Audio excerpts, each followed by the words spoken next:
আসসালামু আলাইকুম। জবেদা সিম্পল লাইফে সবাইকে স্বাগতম। কেমন আছেন আপনারা সবাই? আশা করছি ভালো। আলহামদুলিল্লাহ, আল্লাহর অশেষ রহমতে আমরা ভালো আছি, সুস্থ আছি। নতুন আরও একটি ভিডিও নিয়ে আপনাদের মাঝে হাজির হয়ে গেলাম। আশা করছি আপনাদের ভালো লাগবে। এই চুলায় রান্না শুরু করেছি। বাসার বিদ্যুৎ ইউনিট বাড়ানো হয়েছে, তো এখন আর চুলা জ্বালালে কোনো সমস্যা হয় না।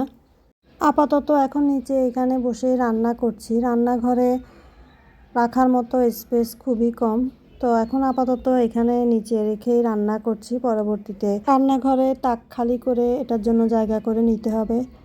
তো এখন আমি সকালের রুটি পরোটার সাথে খাওয়ার জন্য মুরগির মাংস আর সবজি একসাথে করে রান্না করছি। টমেটো, পেঁয়াজ, কাঁচামরিচ একসাথে ব্লেন্ড করে দিয়েছি, আর হলুদ আর গুঁড়ামরিচ বাদে বাকি সব মশলাই দিয়েছি এখানে। আর আমি একটু নারকেল বাটাও দিয়েছি। নারকেল বাটাটা দিলে স্বাদটাও বাড়ে আর একটা সুন্দর একটা ফ্লেভার বের হয়। মুরগিটাকে মশলার মধ্যে কিছুক্ষণ কষিয়ে এরপর আমি সবজি দিয়ে দিয়েছি। সবজি দিয়েও কিছুক্ষণ কষাবো, এরপরে ঝোলের পানি দিয়ে দিয়েছি। আমি একটু ঝোল ঝোল রাখবো এবং সব শেষে আমি গুঁড়ো দুধ পানিতে গুলে তার মধ্যে দিয়ে দিয়েছি। আর এটা ছিল পরের দিন সকালবেলা আমি গরম করার সময় একটু চালের গুঁড়া দিয়েছি। চালের গুঁড়া দিলে এটার ঘনত্বটা বাড়ে। এই বাসায় যেদিন উঠেছি এর পরের দিন থেকেই বাসার পাশে আরেকটা বিল্ডিংয়ের কাজ শুরু হয়েছে। তো সারা দিন এত শব্দ, একদম সকাল প্রায় 6:45 থেকে শুরু হয়, সন্ধ্যা পর্যন্ত কাজ চলে। এই শব্দের কারণে দিনের বেলা যে ভিডিওতে ভয়েস দিব তার কোনো উপায় থাকে না। ভয়েস যদি দেই দেখা যায় আমার ভয়েসের থেকেও চারপাশের আওয়াজটাই বেশি আসে।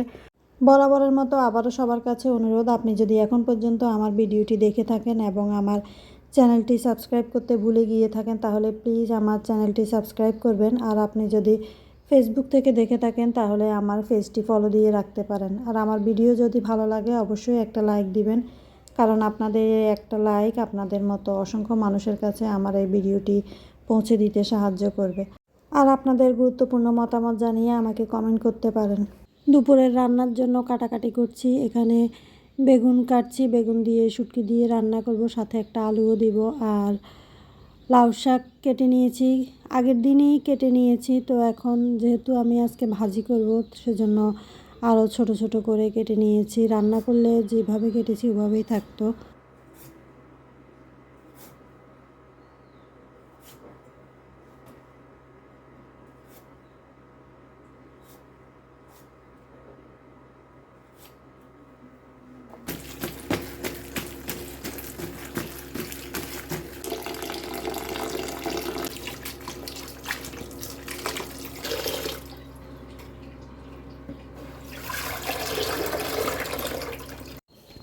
শাকটা প্রথমে ভাপিয়ে নরম করে নিয়েছি, এখন তুলে ফেলবো। তারপরে পেঁয়াজ রসুন দিয়ে সবাই যেভাবে সবসময় ভাজি করে এভাবেই ভাজি করব। তো আমি আগে কিন্তু এভাবে ভাজি করতাম না, একেবারে ডাইরেক্টই তেল দিয়ে তেলের মধ্যে দিয়ে ভাজি করে নিতাম। ওখানেই ভাপানো হতো, ওখানেই ভাজি হতো।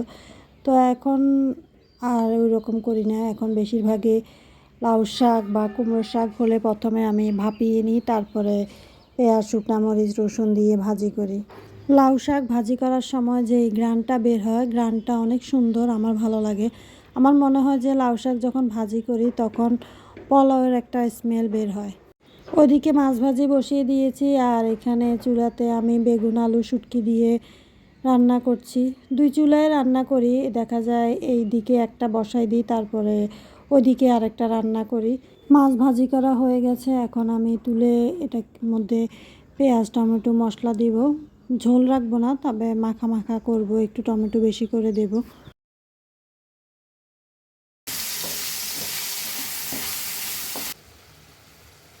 বাজারে তো এখন টমেটো অনেক সস্তা, তাই ভাবলাম কিছু টমেটো ফ্রোজেন করে রাখি, কারণ কিছুদিন পরেই টমেটোর অনেক দাম বেড়ে যাবে। তো তখন যে যাতে খেতে পারি সেজন্যই কিছু টমেটো বেশি করেই টমেটো আমি এইভাবে ফ্রোজেন করে রাখি।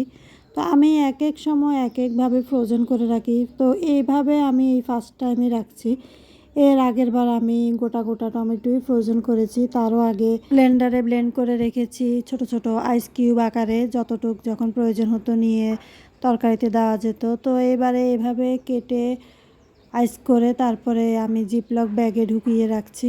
এভাবে আইস করে রাখলে যখন দাম অনেক বেড়ে যায়, বাড়তি দাম দিয়ে কিনে খাওয়ার থেকে, ঘরে যদি ফ্রোজেন করা থাকে তাহলে প্রয়োজন মতো বের করে খাওয়া যায়।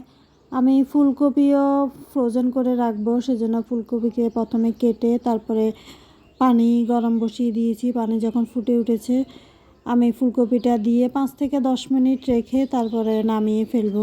প্রায় 10 মিনিট পর আমি এটাকে নামিয়ে ফেলেছি। তারপরে ঠান্ডা হলে জিপলক ব্যাগে ঢুকিয়ে ফ্রিজে রাখবো। তো ভিডিওর একদম শেষ পর্যায়ে এসে গিয়েছি। সবাই ভালো থাকবেন, নিরাপদে থাকবেন, আমাদের জন্য দোয়া করবেন। আল্লাহ হাফেজ, আসসালামু আলাইকুম।